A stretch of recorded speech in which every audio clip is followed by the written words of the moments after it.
Bodhicitta, the path of awakening from great compassion to Buddhahood.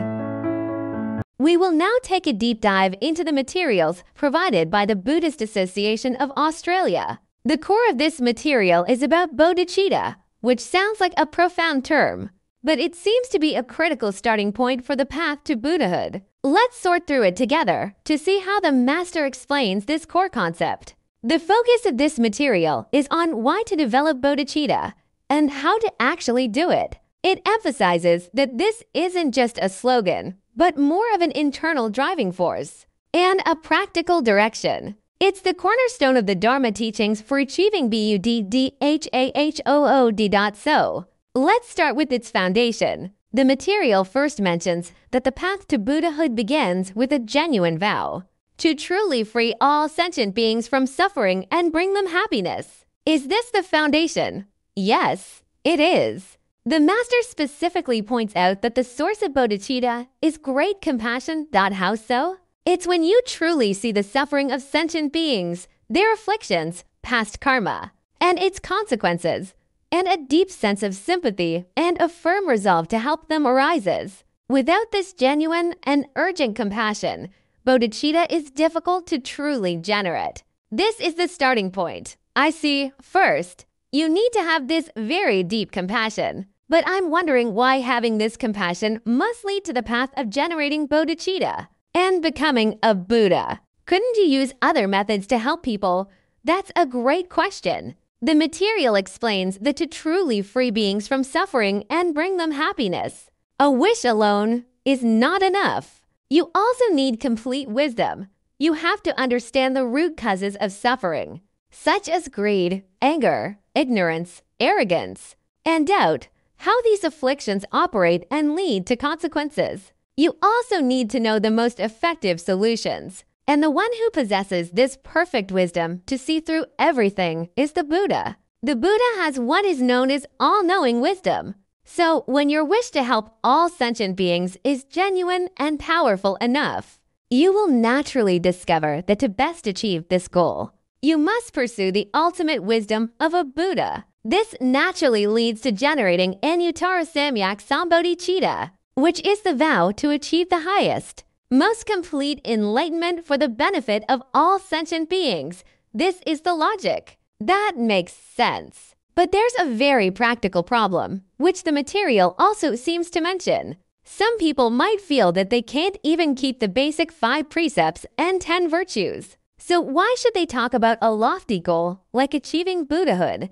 This concern is very common. But the master's response is quite powerful and even a little groundbreaking.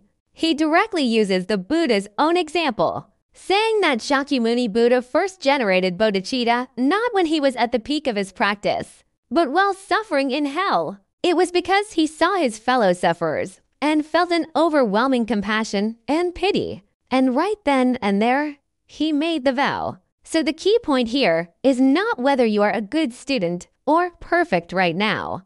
What's truly important is whether that genuine bodhicitta, based on great compassion, has arisen within you. That is the core. The material also encourages us to emulate the Buddha's path. Since the Buddha also started as an ordinary being, this perspective is indeed very encouraging. A low starting point doesn't matter. The key is whether the vow is genuine. Since generating this resolve is so critical, what should we do after we have it? After generating the resolve, we must take action. We must study the Dharma, deeply understand the harm of afflictions, how karma operates, and how its consequences arise, and then master the methods to counteract them. This process of learning and practicing is itself cultivation. And what's interesting is that in this process, as you work to help others, which is altruism, you'll find that your own afflictions and sufferings also seem to decrease. This is self-benefit. So the material calls this the Bodhisattva path of self-benefit and altruism. It also mentions some related practical standards, such as the state of the first Bodhisattva ground, which says, know that all phenomena are one's own mind and are not attached to anything. This roughly means realizing that everything is a manifestation of the mind and not clinging to it. It also involves making great vows and practicing the 10 virtuous deeds. Among other specific practices, this brings up another important point. The material seems to particularly emphasize inner authenticity rather than external identity or titles. It is heavily emphasized. The master's discussion on this point is quite serious. He explicitly states that titles like laying practitioner or monk must be based on actually upholding the corresponding precepts. You are not one just by saying so.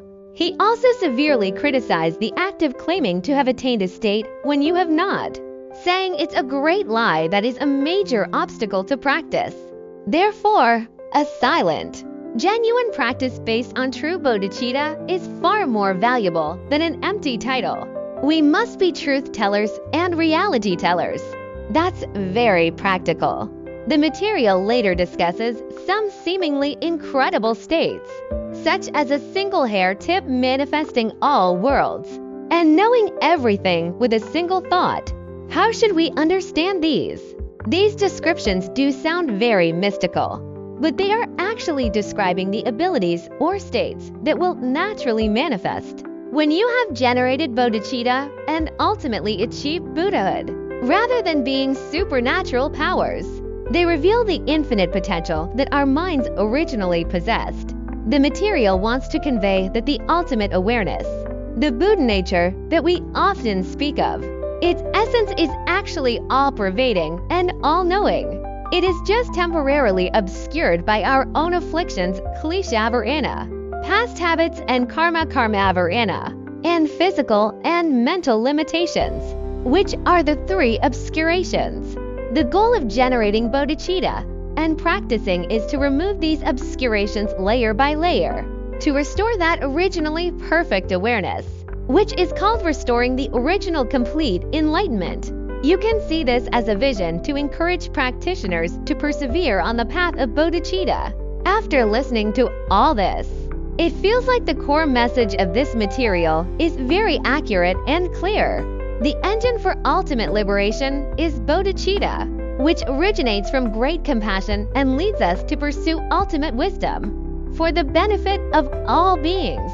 The key is not what you are like now, but whether this resolve is genuine and has been activated. Yes, that's exactly the point. So finally, here is a question for you to ponder. This material tells us that we have the infinite potential to know everything, to be all-pervading and all-knowing. But in reality, we are often firmly trapped by our old habits and flaws, what the master calls karmic habits and afflictions. Sometimes, to maintain these old patterns, we even argue and refuse to face and change. So, in your heart, which do you feel you are more willing to approach and follow? Is it that bodhicitta that points to infinite possibilities and light? Or are those old habits that constantly hold you back and limit you? This might be a question worth pondering deeply after our discussion.